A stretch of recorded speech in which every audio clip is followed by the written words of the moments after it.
tous, donc aujourd'hui je réponds à une question très répandue et demandée en ce moment. Comment apaiser les allergies respiratoires? Donc nous allons avoir la première chose est le traitement du terrain. Le problème trouve sa source dans le système intestinal qui est fragilisé, déséquilibré.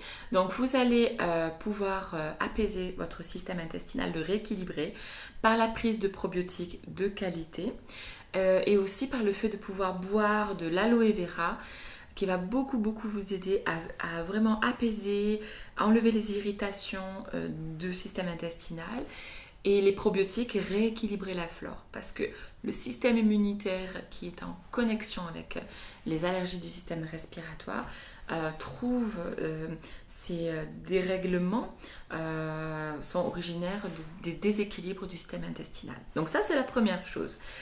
La deuxième chose, c'est pour traiter le symptôme et non pas la cause. Vous allez pouvoir travailler avec les huiles essentielles sur deux voies d'absorption. La première, ça va être le fait d'ingérer des huiles essentielles dans les petites gélules, comme je vous l'ai expliqué dans un autre tuto. Et la deuxième chose, ça va être de pouvoir apaiser ce qui se passe au niveau ORL. Nous avons dans les 4 huiles essentielles, l'huile essentielle d'estragon, très puissante et très bonne pour les allergies. Nous avons également la camomille romaine, la lavande fine et le géranium d'Égypte. Donc l'estragon, dans la gélule, vous allez mettre 3 gouttes d'estragon, une goutte de camomille, une goutte de géranium et une goutte de lavande fine. Donc la moitié de la préparation concerne l'estragon et après vous avez l'autre moitié qui se divise en 3 avec la lavande, la camomille et le géranium, qui sont en fait apaisantes. Donc ça c'est pour le fait d'ingérer.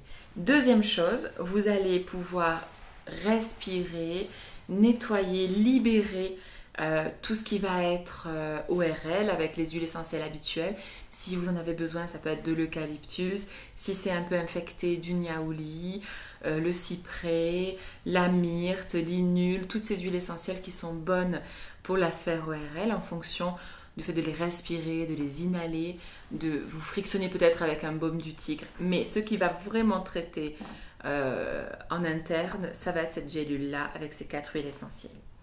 Voilà, donc je vous souhaite de belles régulations et un beau parcours à ce niveau-là parce qu'il n'est pas facile, il demande du courage et de la persévérance.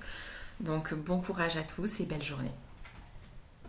J'insère dans la vidéo un petit oubli et quelque chose d'important quand même. Si jamais votre allergie respiratoire prend une forme asthmatiforme, donc que ça ressemble à de l'asthme, il y a une huile essentielle qui s'appelle le Khela, ça s'écrit K-H-E-2-L-A. Son nom botanique est Amivisnaga. Donc je rajoute ça dans la vidéo parce que elle est très aidante pour tout ce qui est l'asthme ou les affections ORL asthmatiformes. Elle va énormément apaiser. Vous mettez sur un mouchoir, vous inspirez, ou alors simplement vous défaites le bouchon, vous inspirez, vous pouvez tout le temps l'avoir dans votre poche quand vous êtes un petit peu sujet à ça. Et c'est quelque chose qui va beaucoup vous aider au niveau de votre asthme. C'était le petit ajout.